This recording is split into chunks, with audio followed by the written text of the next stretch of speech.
আমাদের চতুর্থ শ্রেণীর শিক্ষার্থীরা, তোমাদের প্রাথমিক গণিত বই 33 পৃষ্ঠা খোলো। 33 পৃষ্ঠার 12 নম্বর।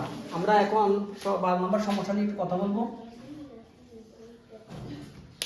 ধরো, একটি পার্কে একটি বট গাছ ও একটি পাইন গাছ আছে। 150 বছর পূর্বে গাছ দুটির বয়সের যোগফল ছিল 2961। খেয়াল করো কথাটা।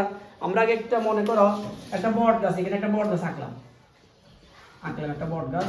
আর পাইন গাছ তো আমি দাও, এটা মনে করো পাইন গাছ, এটা পাইন গাছ।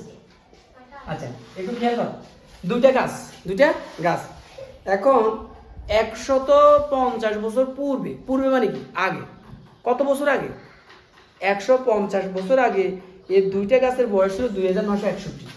এই দুইটা গাছ মিলে বয়স ছিল 2961। কত বছর পূর্বে? 150 বছর পূর্বে। এরপরে কি বলছি, বর্তমানে পাইন গাছটির বয়স 1432। আচ্ছা, আমরা বর্তমানে আগে আমরা এই কাজটা করি।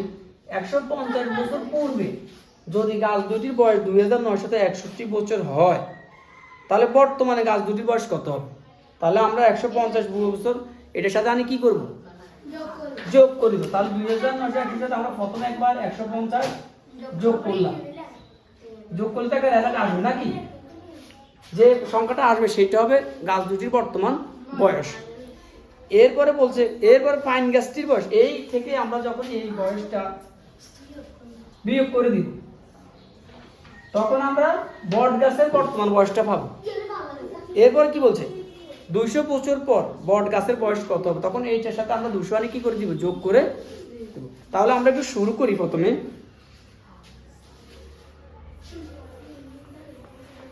আমরা কি লিখতে পারি বলো? আমরা প্রথমে লিখবো 150 বছর পূর্বে গাছ দুটির বয়স ছিল। 150 বছর পূর্বে গাছ দুইটির বয়স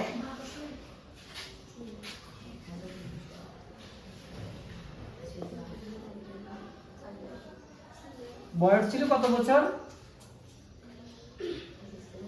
2961।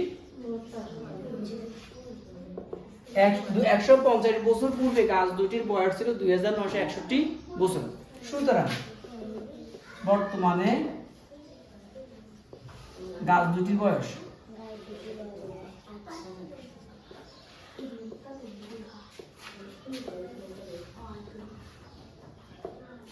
তাহলে খেয়াল করো, আগে ছিল 2961 যোগ, এখন বর্তমানে 150 বছর পরে আসলে, বর্তমান 150 বছর পরে আসি, বট গাছেরও বয়স বাড়ছে, পাইন গাছেরও বয়স বাড়ছে। বট গাছও 150 বছর পাইছে, পাইন গাছও 150 বছর পাইছে। ঠিক আছে না? দেখো তোমরা দুইজন, আমি যদি বলি তোমাদের দুইজনের বয়স 20 বছর, 2 বছর পর তোমাদের দুইজনের বয়স কত হবে? হ্যাঁ, তাহলে কি 22 হবে না 24 হবে? 24 হবে। তোমরা দুইজন, ওরও 2 বছর, ওরও 2 বছর, তাহলে 2 করে 4 মানে যোগ হবে। একজন হলে 22, দুইজন হলে 24। এখানেও 150 একবার আসবে বট গাছের জন্য, একবার আসবে পাইন গাছের জন্য। তাহলে আমরা যোগের কাজটা করে ফেলি। 0 0 1, 5 5 10 10 11 1 হাত থাকে 1 1 1 2 2 1 3 9 3 12 2 হাত থাকে 1 2 1। একটু যোগটা ঠিক আছে কিনা দেখো একটু। 3211 বছর। ঠিক আছে? আচ্ছা, এরপরে কি বলছে, এখন এই বর্তমান গাছ দুটির বয়স মানে পাইন গাছ, এবং এবার বলছে বর্তমানে পাইন গাছটির বয়স 1432 বছর। তাহলে এখান থেকে আমরা বট গাছেরটা বের করতে পারি। আমরা এখন লিখব বর্তমানে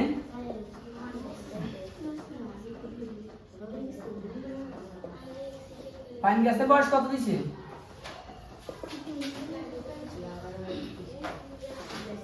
পাইন গাছের বয়স হলো 1432 বছর।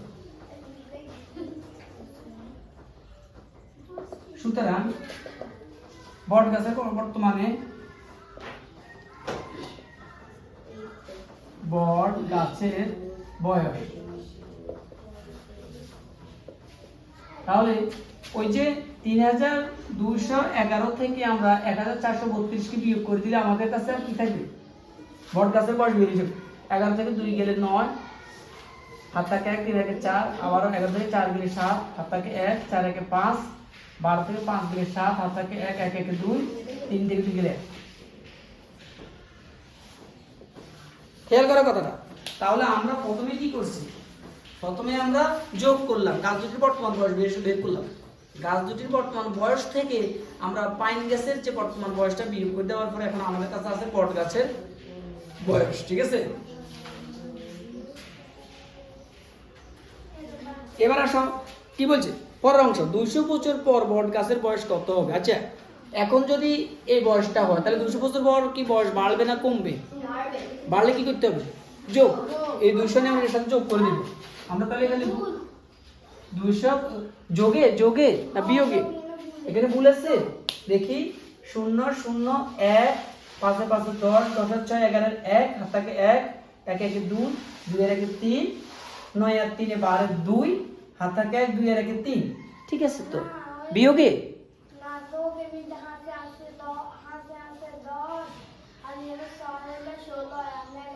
আচ্ছা আবার দেখি দেখি 0 0 1, হ্যাঁ 5 এ 5 10, 10 আর 6 16। ঠিক আছে, ওর কথা তো ঠিক আছে, আগে তো ভুল করলাম। আবার দেখি একটু, 5 এ 5 10, 10 আর 6 16, 16 এর 6, হাত থাকে কত? 1, 1 একে 2, 2 এর একে 3, 9 এর 3 এ 12 এর 2, হাত থাকে 1, 2 এর 1। এখন ঠিক আছে কেমন? আচ্ছা, তাহলে আমরা এখানেও লিখবো একটা 6 দিয়ে দিই। হ্যাঁ ভুল হয়েছে, ঠিক আছে, তুমি ধরছো, ভালো হয়েছে। এখন আমরা এখানেও দিয়ে দিলাম, কেমন?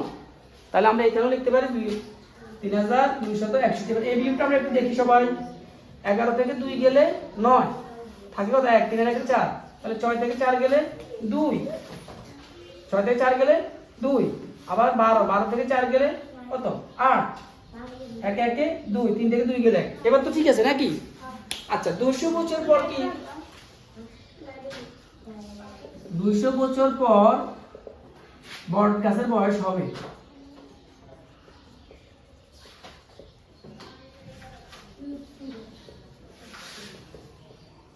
তাহলে 200 বছর পর বয়স বাড়বে নাকি? 280 যোগ হবে।